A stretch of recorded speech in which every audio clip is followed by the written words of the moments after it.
Anytime you're doing a hive inspection after you've pulled your honey supers, you need to think about space the bees need for winter. You need to assess the colony size and decide how much space they're going to need and how much space they can keep warm. When they're clustering in the winter, a hive that is too big will cause them to expend a lot of energy trying to keep the whole place warm. So what we're doing here today is going through the hive a frame at a time and seeing, do they really need 2 deeps through the winter?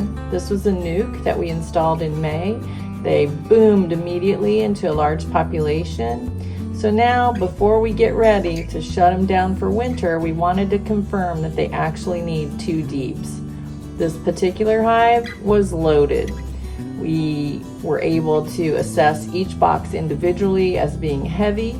We found brood in the upper box, and the bottom box was so populated we knew we didn't even need to take it apart. We've put an eye bolt in the back of each of these hives so we can use a hand scale to assess their weight every time we come down.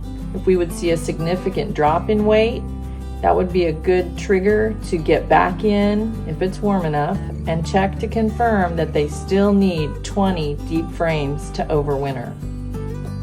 The second hive, same beginning story, a nuke we installed in May, not quite as quick to take off population-wise, but we did give them multiple boxes to draw out comb for us, and they did so. But once we got into it, we recognized it was significantly different from the first hive.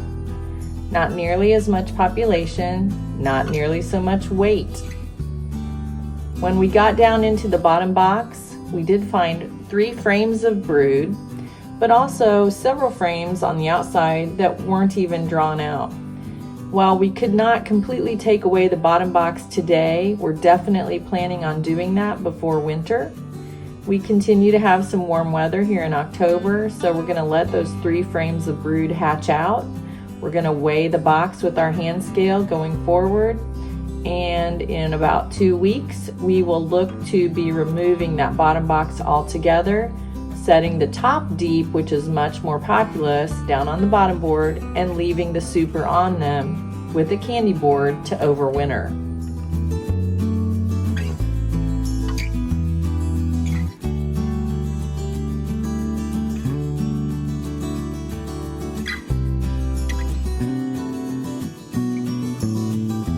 These 2 colonies have been a tremendous learning experience for the new beekeeper and for me.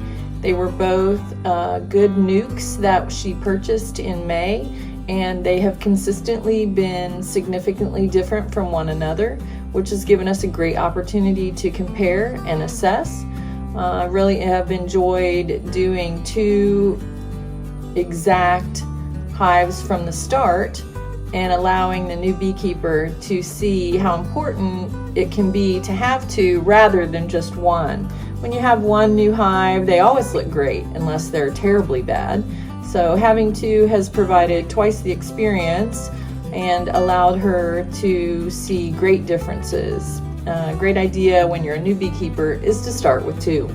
I wanted to mention this is a terrific little hive log. At my age, I can barely remember from one hive to the next.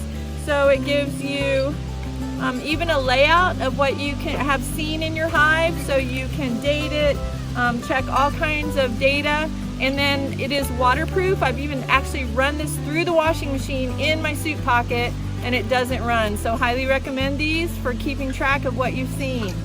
Make sure you subscribe to our channel and click like. Let us know in the comments if there are some other beekeeping topics you'd like to see. Thank you.